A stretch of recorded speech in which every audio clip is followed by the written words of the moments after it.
Estas imágenes están dando la vuelta al mundo. Se trata del traslado de los restos de un joven que, a principios de octubre del año 2006, entró al hospital por un supuesto cuadro de gripa que en aquel momento catalogaron como normal, pero después de hacerle estudios, los doctores llegaron a la conclusión de que padecía leucemia tipo M3, la más agresiva que existe y que no tenía ninguna posibilidad de curación. 3 días después de su diagnóstico y tras pedir las oraciones para los enfermos, el joven falleció en Monza, Italia, a los 15 años.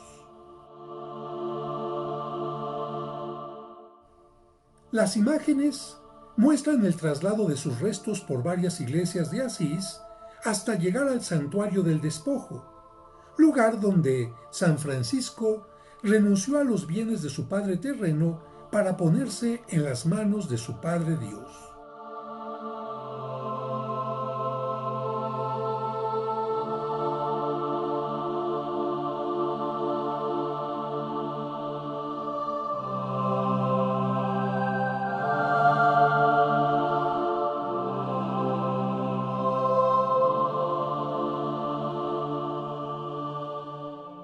En este lugar, después de abrir su tumba de esta manera, comenzará a recibir veneración a través de sus reliquias que tienen la vestimenta típica de un joven de este tiempo. Pero hay muchas preguntas.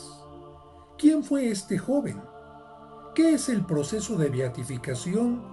Y muchas preguntas más.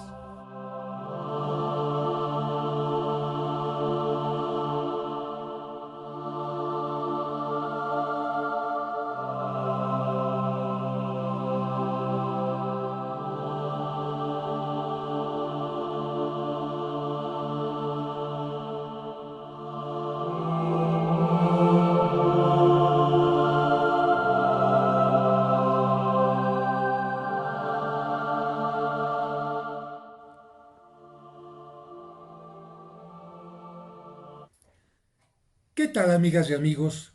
Con motivo de la beatificación de un joven que lamentablemente falleció a los 15 años, quiero responder a algunas preguntas que algunos de ustedes me han hecho. Y una de ellas tiene que ver con lo que escuché en un programa de televisión donde los conductores dijeron, van a canonizar, así lo dijeron, a un joven porque encontraron su cuerpo incorrupto. Fíjense nada más qué barbaridad. Van a canonizar a alguien porque encontraron su cuerpo incorrupto. ¿Esto es cierto? Bueno, las preguntas que me han hecho llegar son las siguientes. ¿Se canoniza a este joven porque su cuerpo se conserva incorrupto? 2. ¿Qué significa la palabra beato? 3. ¿Por qué se exhuman sus restos? 4. ¿Cuáles son los pasos de un proceso de canonización? 5. ¿Qué diferencia existe entre beatificación y canonización? 6. ¿Por qué se necesitan milagros para beatificar y canonizar a alguien? Y 7. ¿Qué son las reliquias? Bueno, la primera pregunta entonces sería, ¿se canoniza a un cuerpo incorrupto? Y la respuesta es no. No se canoniza a los cuerpos incorruptos, sino a las vidas incorruptas. Es decir, no se canoniza, no se beatifica a un cadáver, aunque se oiga muy feo, a un cuerpo incorrupto, sino se canoniza, se beatifica a la persona que tuvo ese cuerpo y a lo largo de su vida dio un testimonio de fe.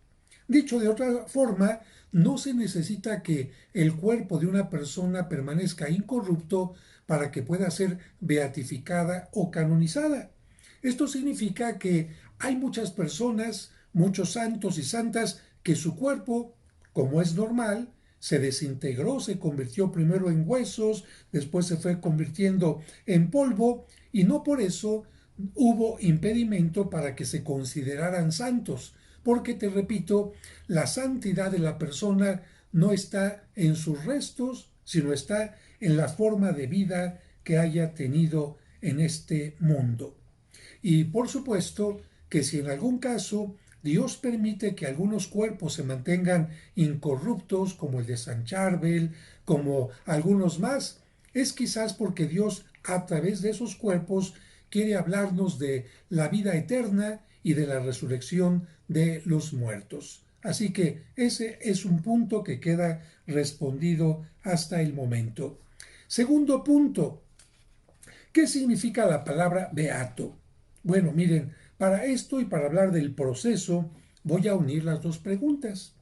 Cuando una persona ha muerto y un grupo de personas consideran que dio testimonio de vida, que fue un fiel cristiano, que merecería que se convirtiera en ejemplo para todo el mundo y que incluso podía interceder ante nosotros, se inicia lo que se llama un proceso de canonización. Este proceso comienza en el lugar donde vivió la persona y después de que se ha hecho todo lo necesario, el proceso continúa en Roma en una congregación que se llama Congregación para las Canonizaciones. ¿En qué consiste este proceso? En tener toda la información verídica de la vida de aquella persona basándose en sus escritos, cartas, libros y sobre todo en los testimonios de personas que lo hayan podido conocer. Si ven que en las cartas, en los escritos, en los libros hay cosas contrarias a la fe, se suspende el proceso, ya no continúa. Pero si se ve que este proceso tiene puras cosas positivas que pueden llevarlo a los altares, entonces se continúa enviando el proceso a Roma, en donde se harán todos los trámites necesarios para que éste continúe. Son muy importantes los testigos.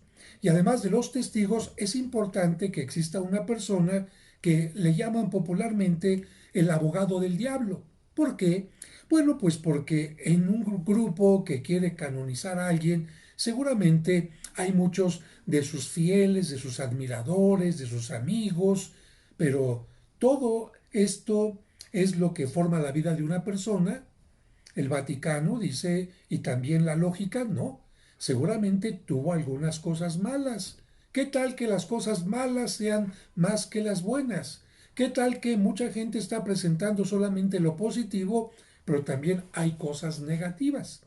Por esta razón, el Vaticano, así como toma en cuenta todos los estudios de las cosas positivas, del buen ejemplo, del testimonio de quien está en este proceso, el Vaticano también pone a alguien para que busque todo lo negativo y de esta manera se evite canonizar a alguien que en lugar de ser un buen ejemplo podría ser un escándalo para la sociedad o simplemente alguien común y corriente que no, vamos a decir, que no sobresale por sus buenas obras, por su vida de cristiano. Así que en este sentido tenemos que decir que hay un proceso. Este proceso puede iniciar solo 5 años después de su muerte. No puede iniciar inmediatamente después.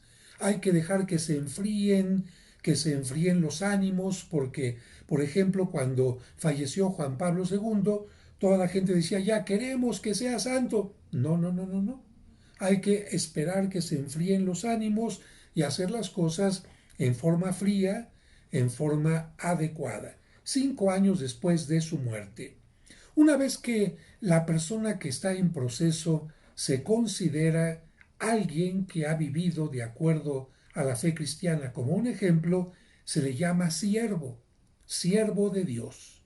Si el proceso continúa y se ve que no hay ningún obstáculo y que hay puras cosas positivas y que sí se le puede beatificar, en ese momento se le llama venerable, es decir, ya está listo para ser beatificado.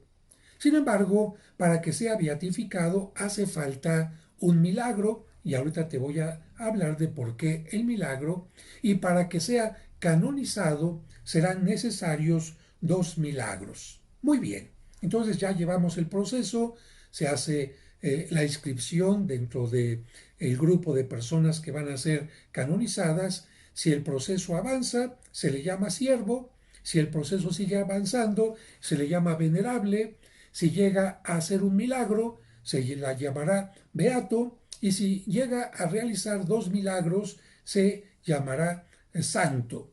Pero aquí aclaro una cosa, no es el santo, el beato, el venerable, el que realiza los milagros, sino a través de su mediación, a través de su intercesión. Vamos a explicar por qué los milagros. Mira, los seres humanos tenemos una capacidad limitada. Nuestros ojos, nuestros oídos, lo que estudiamos es limitado y no podemos conocer la totalidad de la vida de una persona.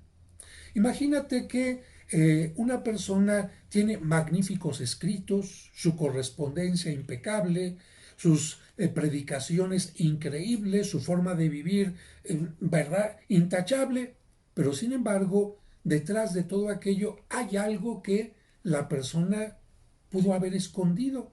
O pudo haber algo que a lo mejor la persona no escondió, pero que los demás no conocieron y por lo tanto la información de aquella persona está incompleta. Entonces lo que hace la iglesia es reconocer, a ver, Dios mío, yo reconozco que estos ojos, estos oídos, esta mente, los escritos, la investigación que puedo hacer, puede adolecer de falta de información, de falta de algún argumento, de falta de alguna cosa contraria o a favor. Y por lo tanto, yo te digo, nosotros como institución, como iglesia, como encargados de la causa de canonización, ya hicimos todo lo que nos toca y si vimos que no era conveniente, se rechazó la petición. Pero si vimos que era conveniente y hay algo malo que nosotros no detectamos, te lo preguntamos a ti. Y entonces decimos, Señor, sobre nosotros está ya la conciencia de que no hay nada para que obstaculice que se beatifique o canonice a esta persona. Sobre todo, beatifique. Entonces, para tener la certeza, te vamos a preguntar a ti.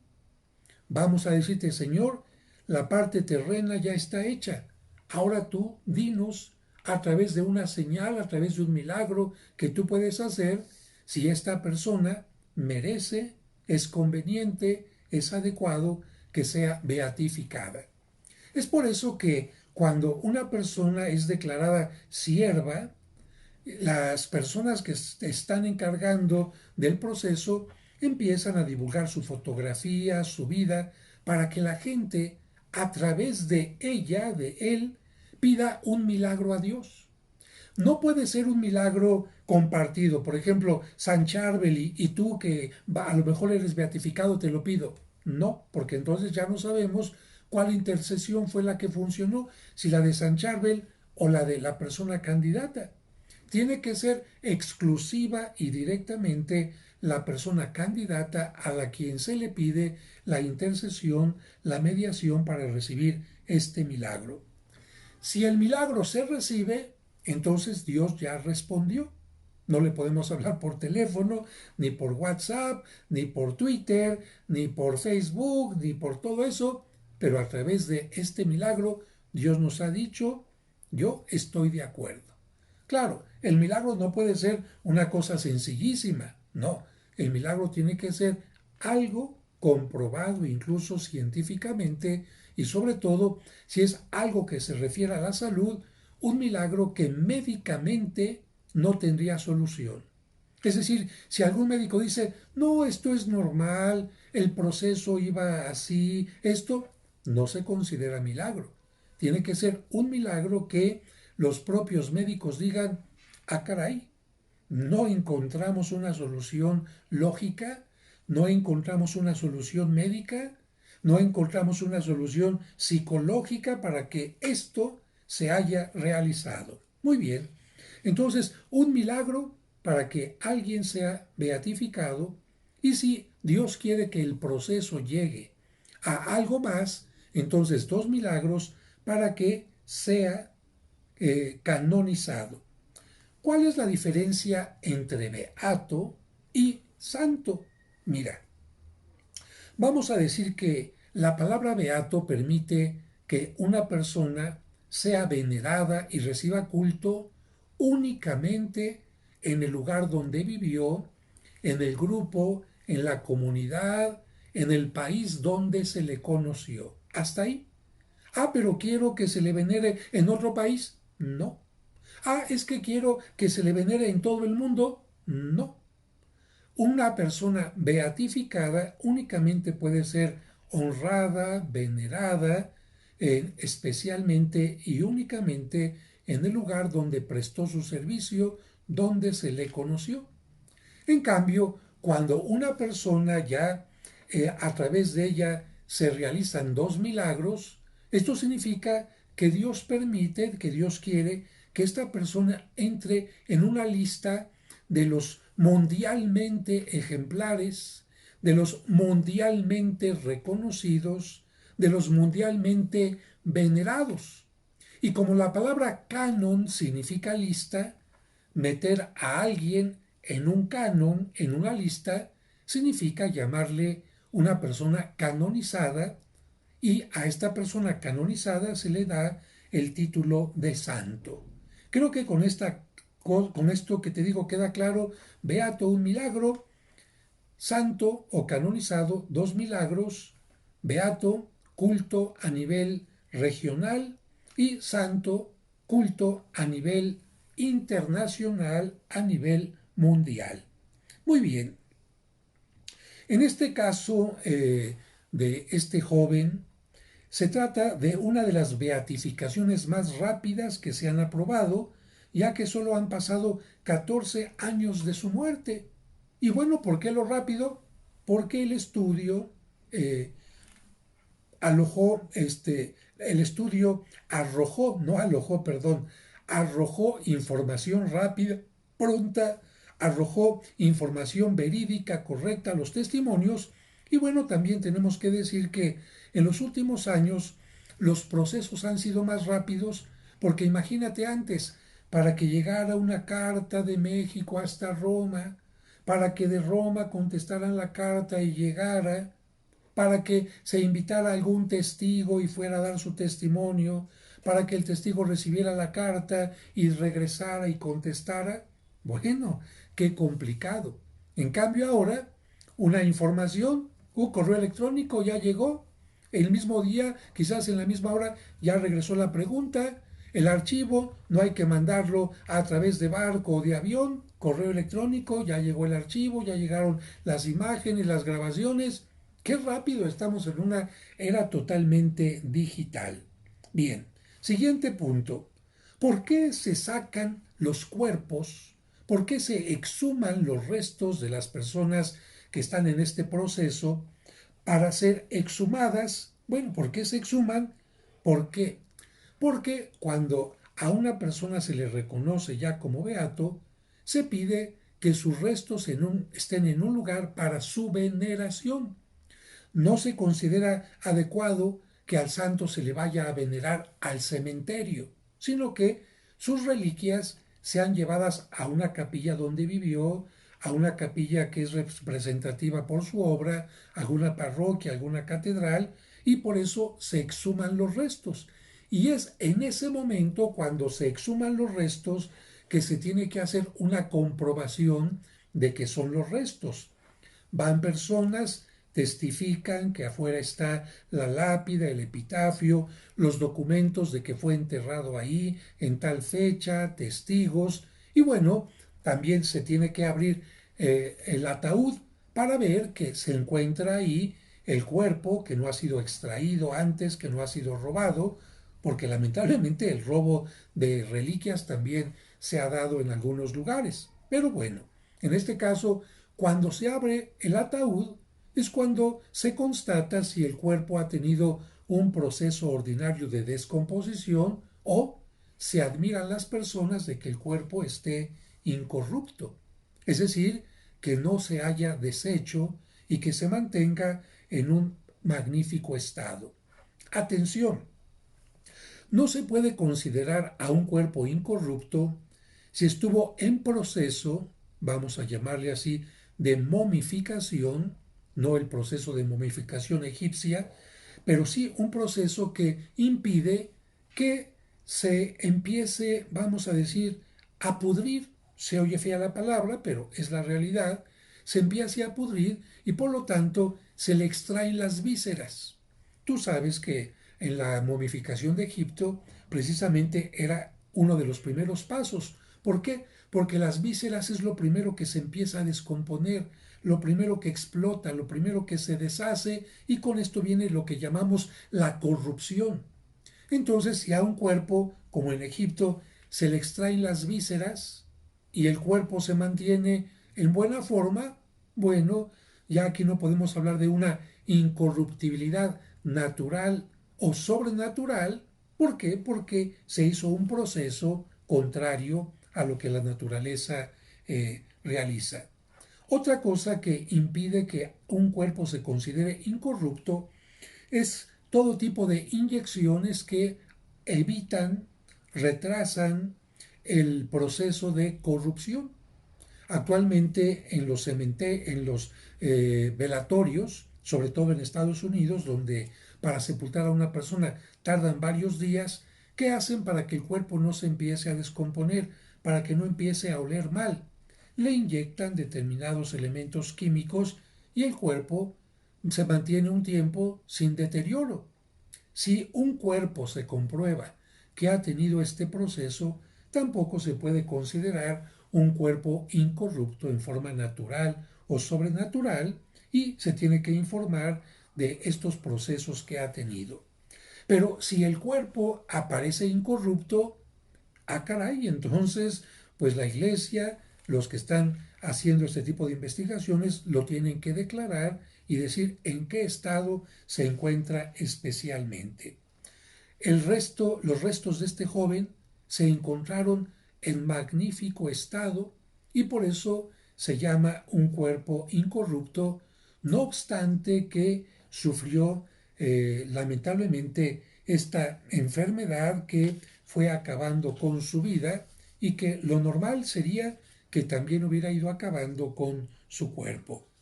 Siguiente punto, ¿qué son las reliquias? Porque para hablar del milagro que se consiguió, se habla de una de sus reliquias. Una persona, ya lo diremos más adelante, hizo una oración cerca de sus reliquias. O, si no fuera este el caso, cuando se habla de que alguien hace oración cerca de las reliquias de un santo, ¿a qué se refiere? Mira, la palabra reliquia significa lo que queda. Eso es lo que significa. Reliquia, lo que queda. ¿A qué se refiere? A lo que queda de nuestro cuerpo. Por lo tanto, al cuerpo, a la piel, a los huesos, a los cabellos. Bueno, en mi caso no hay cabellos, pero hablando ya de esto, reliquia significa lo que queda. Cadáver o algunas de las partes. A eso se le llama reliquias de primer grado. Sin embargo, hay reliquias a las que se les llama también de segundo grado. Ah, caray. ¿Y qué es una parte pequeña del cuerpo? No. Si es del cuerpo, por muy grande o muy pequeña que sea, se le llama reliquia de primer grado. Sí, claro, si es el cráneo, el fémur, una parte importante del cuerpo, se llaman reliquias, vamos a decir, importantes, reliquias insignes, pero aunque sea una parte pequeñísima de la piel o del hueso, de cualquier manera se le llama reliquia de primer grado. ¿Qué son entonces las de segundo grado? Bueno, ¿cómo te podré poner un ejemplo? Imagínate que yo soy San Francisco de Asís y que tengo puesto mi hábito. Mi hábito está en contacto conmigo constantemente. Eso, cuando muero, se convierte en una reliquia de segundo grado. Imagínate que soy, no sé, San Felipe Neri y que utilizo una pluma para escribir mis memorias u oraciones. Bueno, esta pluma puede ser una reliquia de segundo grado. Imagínate que soy Santa Rita de Casia y tengo mi rosario y lo rezo constantemente. Ese rosario está en contacto conmigo y esa reliquia es una reliquia de segundo grado. Creo que ya entendiste. Reliquias de segundo grado son aquellas pertenencias, rosarios, medallas, escapularios, hábitos, pijamas, etcétera, que estuvieron en contacto con el cuerpo de un santo. Así que reliquias de primer grado, solo cuerpo; reliquias de segundo grado, puede haber más, y son las que más se reparten porque una persona pudo haber tenido varios hábitos, varias vestimentas, como este muchacho, pues pudo haber estado en contacto con sus tenis, con su playera, con su short, con su pelota de fútbol, con qué más, con su teclado de computadora, con su computadora misma, con su tablet. Todos estos objetos que estuvieron en contacto con él se consideran reliquias de segundo grado. Muy bien, vamos ahora sí a la parte final. ¿Quién fue este joven? Carlo Acutis. Él nació en Londres en 1991, pero por cuestiones de trabajo de sus padres. En realidad se fue a vivir con ellos a Milán y ahí es donde tuvo su corta vida. Desde los 7 años que hizo la primera comunión, nunca falló a la Santa Misa, y aquí esto dirías, bueno, pues muchos niños también lo hacen. Aquí tenía algo en contra, que su familia no era muy creyente. Incluso algunos mencionan que no eran creyentes. Y no obstante, él se acercó a través del conocimiento a Jesucristo, amó los sacramentos, amó la oración, a tal grado que acercó especialmente a sus seres más cercanos, habló de familia, y también a sus amigos. Su apostolado, sin embargo, fue muy importante porque podíamos hablar de su forma de ser en el fútbol, con los amigos, en la escuela, pero aquí me voy a detener especialmente en lo que Cristo le dijo a Pedro y a los apóstoles: echen las redes. Bueno, en nuestro tiempo, echar las redes se puede referir a qué. Se puede referir a entrar a las redes sociales y a estar mandando mensajes, oraciones, invitación a algún evento, a otro, lo que significa transmitir la misa a través de Zoom. Bueno, utilizar las redes sociales para que la gente se acerque a Cristo, para hablar de Cristo, para dar testimonio de Cristo. Y él utilizó las redes especialmente para dar a conocer los milagros eucarísticos. Porque mucha gente no sabe, por ejemplo, que en Lanciano, en Italia, una hostia se convirtió en carne y fragmentos de el vino tienen una situación milagrosa. Poca gente sabe también el milagro que sucedió en lo que dio origen al Corpus Christi, esta hostia que sangró también y que tiene relación con Viterbo y con Orvieto ahí en Italia, y muchos otros milagros más que se han dado en todo el mundo, a través de los cuales Cristo nos quiere decir: yo estoy presente en el pan y en la hostia consagrados. Porque es un pan tan sencillo, es un vino tan sencillo, sin una apariencia distinta, no brilla, no echa esplendores, no echa rayos, que mucha gente dice: yo no creo que esté Cristo presente ahí. Y sin embargo, a través de estos milagros eucarísticos, Dios nos quiere mostrar que está presente totalmente, tanto en el pan como en el vino. Así que imagínate tú a un muchachito, a un adolescente enamorado de la Eucaristía, enamorado de Cristo, enamorado de lo que la Eucaristía puede hacer en una vida, transformarla, fortalecerla, etcétera. 15 años. Y esto escribiendo. A diferencia de algunos compañeros que escribían en su tiempo: yo le voy al Barça, yo le voy al Juventus, yo le voy a la Roma, cosas de fútbol, o a mí me gustan los Rolling Stone, a mí me gusta tal grupo, a mí me gusta cuestiones de rock, a mí me gusta tal ciudad. No, este muchachito hablando de Cristo, predicando a través de las redes. Falleció el 12 de octubre del año 2006, como ya te dije, a los 15 años, debido a una leucemia fulminante. Significa, ni siquiera hubo tiempo para un tratamiento largo, sino la leucemia lo terminó. Y yo quisiera compartir contigo algunas de las frases que él comentó, porque estas frases reflejan la personalidad, la mente, la espiritualidad de alguien como Carlo. Mamá, no temas. Imagínate a un niño hablándole a su madre cuando está cerca la muerte.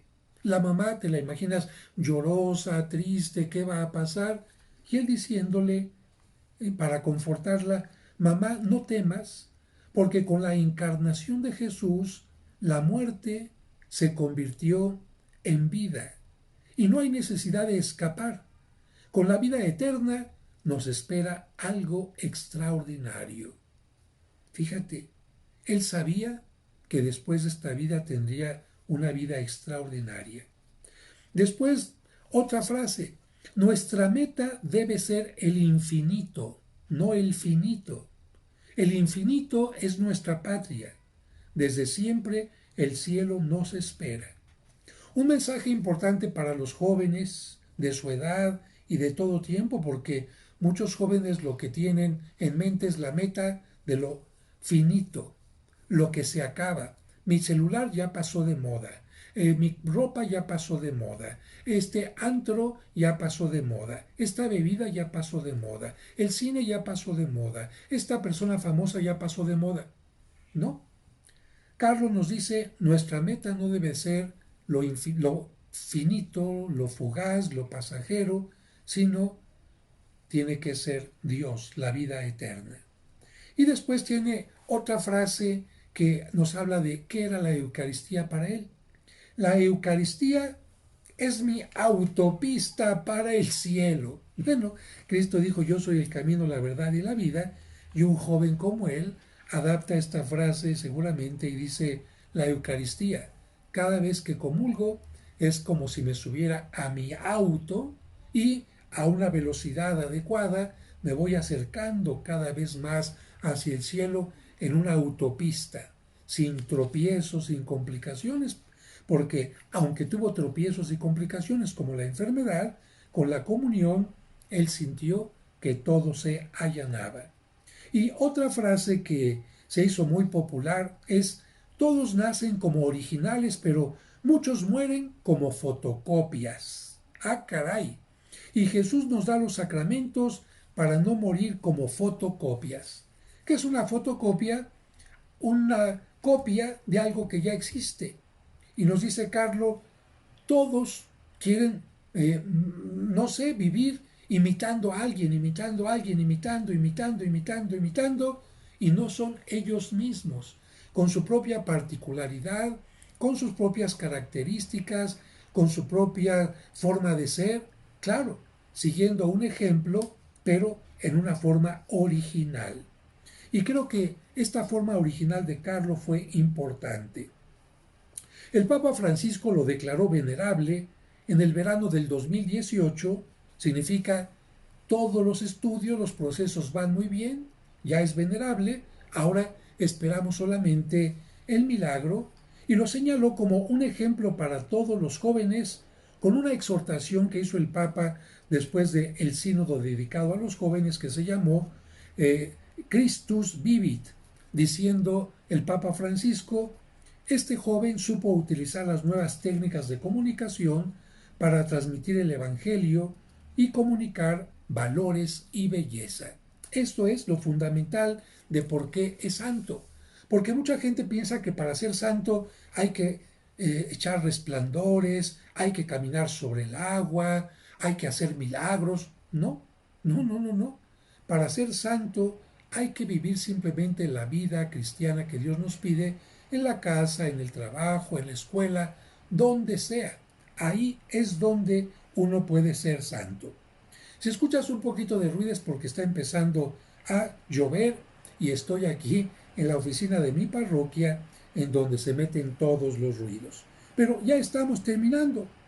Viene el milagro. ¿Por qué va a ser beatificado por el milagro? ¿Y en qué consistió el milagro?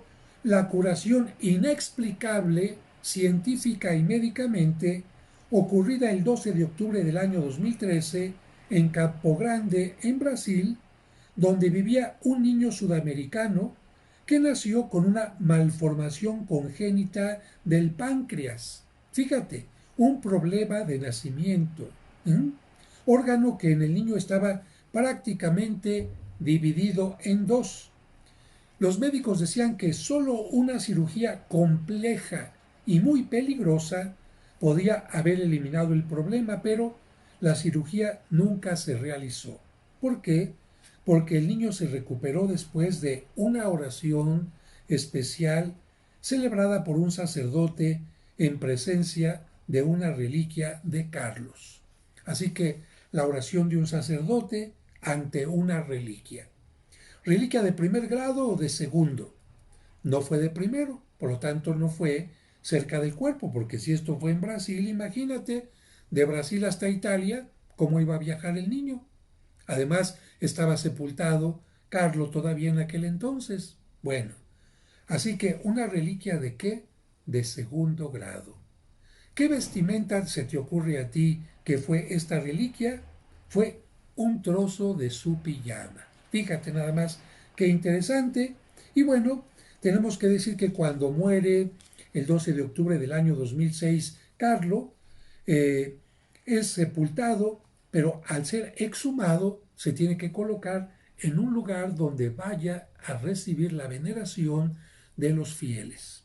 Estamos hablando, vive en Italia, es italiano y por lo tanto, si es beato, la veneración tendrá que ser en Italia. Aunque ahora a través de las redes sociales, aunque él haya vivido allá, este conocimiento por las redes hace que, pues, aunque no se quiera, sea venerado también en otras partes del mundo. Su cuerpo, después de la exhumación, tiene que ser llevado al convento de los capuchinos en Asís, porque él quiso ser enterrado en Asís, pero fue llevado al convento de los capuchinos después de la exhumación y desde allí, en el tiempo oportuno, trasladado a la antigua iglesia de Santa María Mayor en la población de Asís. Y bueno, la beatificación con la que el Papa solemnemente, lo tiene que hacer el Papa solemnemente, beatificará a Carlo, será el día 10 de octubre. Así que decimos nosotros ya desde ahora, Carlo Acutis ruega por nosotros, Carlo Acutis, ayúdanos a que las redes sociales sean utilizadas para el bien, para hablar de Jesucristo. Carlo Acutis, bendice a todos los jóvenes que se pierden buscando la felicidad en lo finito y no en lo infinito, y haz que tu cuerpo incorrupto sea una muestra clara de que quien está unido a Dios y no se corrompe en la tierra, también en la presencia de Dios se permanecerá incorruptible. Gracias amigos por la paciencia para explicarles estas preguntas que ustedes mismos me hicieron y recuerden que si les gustó esta explicación, este video, compártanla, denle me gustó porque es importante en internet que aparezca esto. Si no están suscritos a mi canal, suscríbanse para que les puedan llegar los videos en forma automática. Que Dios les bendiga.